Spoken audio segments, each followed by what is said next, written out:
أعوذ بالله من الشيطان اللعين الرجيم. بسم الله الرحمن الرحيم. رب اشرح لي صدري ويسر لي أمري واحلل عقدة من لساني يفقه قولي. بسم الله الرحمن الرحيم. اللهم صل على محمد وآل محمد. عن جابر بن عبد الله الأنصاري عن فاطمة الزهراء عليها السلام بنت رسول الله صلى الله عليه وآله قال: سمعت فاطمة أنها قالت: دخل علي أبي رسول الله في بعض الأيام فقال: السلام عليك يا فاطمة.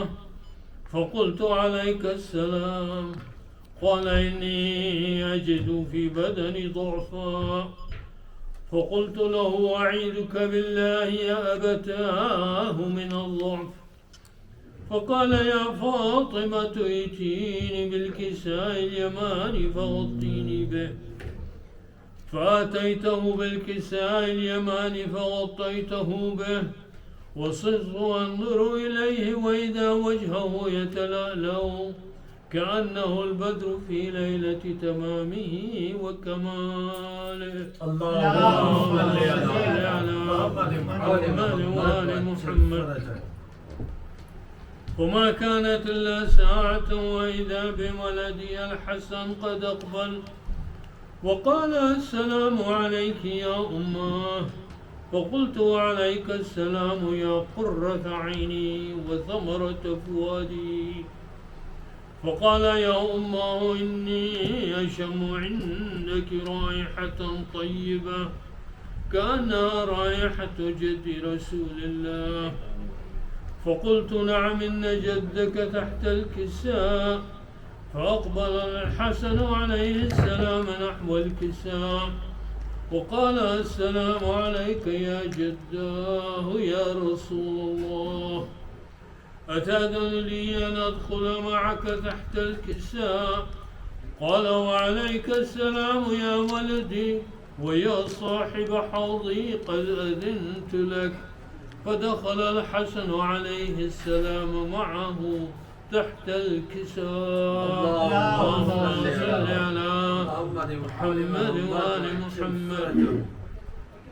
فما كانت إلا ساعة وإذا بولدي الحسين قد أقبل وقال: السلام عليك يا أماه.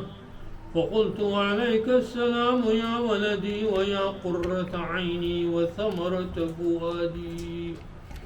فقال لي: يا أماه إني أشم عندك رائحة طيبة كأنها رائحة جد رسول الله. فقلت: نعم إن جدك وأخاك تحت الكساء. فدنا الحسين عليه السلام نحو الكساء وقال: السلام عليك يا جداه. السلام عليك يا من اختاره الله. أتأذن لي أن أدخل معكما تحت الكساء؟ فقال: وعليك السلام يا ولدي ويا شافع أمتي قد أذنت لك. فدخل الحسين عليه السلام معهما تحت الكساء. اللهم صل على محمد وآل محمد. فأقبل عند ذلك أبو الحسن علي بن أبي طالب وقال: السلام عليك يا بنت رسول الله. فقلت: وعليك السلام يا أبا الحسن ويا أمير المؤمنين. فقال: يا فاطمة إني أشم عندك رائحة طيبة كأنها رائحة أخي وابن عمي رسول الله. فقلت: نعم هو مع ولديك تحت الكساء. فأقبل علي عليه السلام نحو الكساء وقال: السلام عليك يا رسول الله. أتأذن لي أن أكون معكم تحت الكساء؟ قال له وعليك السلام يا أخي ويا وصي وخليفتي وصاحب لوائي، قد أذنت لك. فدخل علي عليه السلام معهم تحت الكساء. اللهم صل على محمد وآل محمد. ثم أتيت نحو الكساء وقلت السلام عليك يا أبتاه يا رسول الله، أتأذن لي أن أكون معكم تحت الكساء؟ قال وعليك السلام يا بنتي ويا بضعتي، قد أذنت لك. فدخلت معهم تحت الكساء.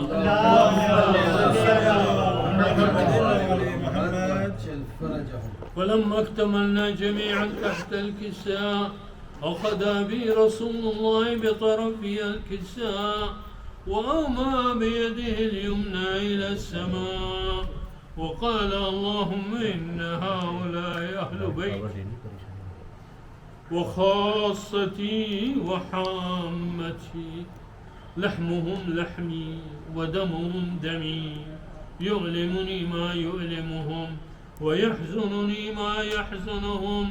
أنا حرب لمن حاربهم وسلم لمن سالمهم وعدو لمن عاداهم ومحب لمن أحبهم. إنهم مني وأنا منهم، فاجعل صلواتك وبركاتك ورحمتك وغفرانك ورضوانك علي وعليهم، واذهب عنهم الرجس وطهرهم تطهيرا.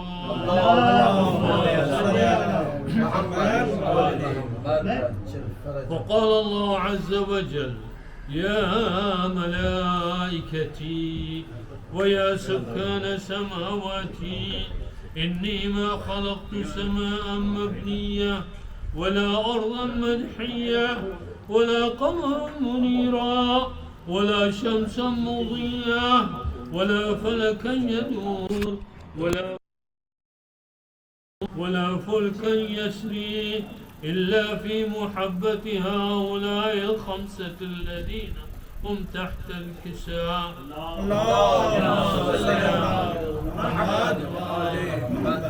فقال آمين جبريل يا ربي ومن تحت الكساء؟ فقال عز وجل هم أهل بيت النبوة ومعدن الرسالة، هم فاطمة وأبوها وبعلها وبنوها.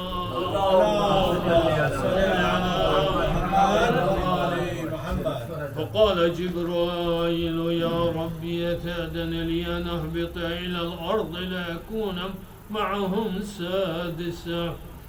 فقال الله نعم قد أذنت لك. فهبط الأمين جبرائيل وقال السلام عليك يا رسول الله. العلي الأعلى يقرأك السلام ويخصك بالتحية والإكرام ويقول لك وعزتي وجلالي إني ما خلقت سماء مبنية ولا أرضا مدحية ولا قمرا منيرا ولا شمسا مضية ولا فلكا يدور ولا بحرا يجري ولا فلكا يسري إلا لأجلكم ومحبتكم، وقد أذن لي أن أدخل معكم، فهل تأذن لي يا رسول الله؟ فقال رسول الله وعليك السلام يا أمين وحي الله، إنه نعم قد أذنت لك. فدخل جبرائيل معنا تحت الكساء.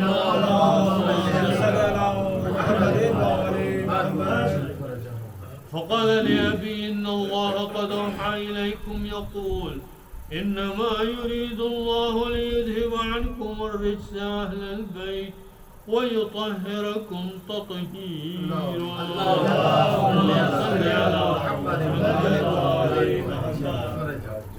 فقال علي عليه السلام لأبي يا رسول الله أخبرني ما لجلوسنا هذا تحت الكساء من الفضل عند الله. فقال النبي صلى الله عليه وآله: والذي بعثني بالحق نبيا واصطفاني بالرسالة نجيا، ما ذكر خبرنا هذا في محفل من محافل أهل الأرض، وفيه جمع من شيعتنا ومحبينا، وفيهم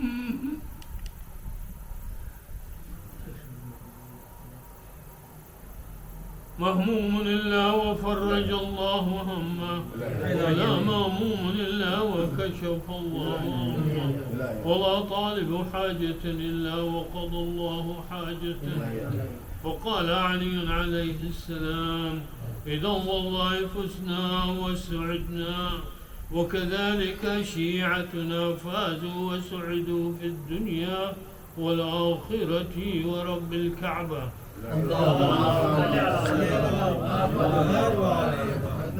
وقال أبي رسول الله صلى الله عليه وآله: يا علي، والذي بعثني بالحق نبيا واصطفاني بالرسالة نجيا، ما ذكر خبرنا هذا في محفل من محافل أهل الأرض، وفيه جمع من شيعتنا ومحبينا، وفيهم مهموم إلا وفرج الله همه، ولا مهموم إلا وكشف الله همه، ولا طالب حاجة إلا وقضى الله حاجته.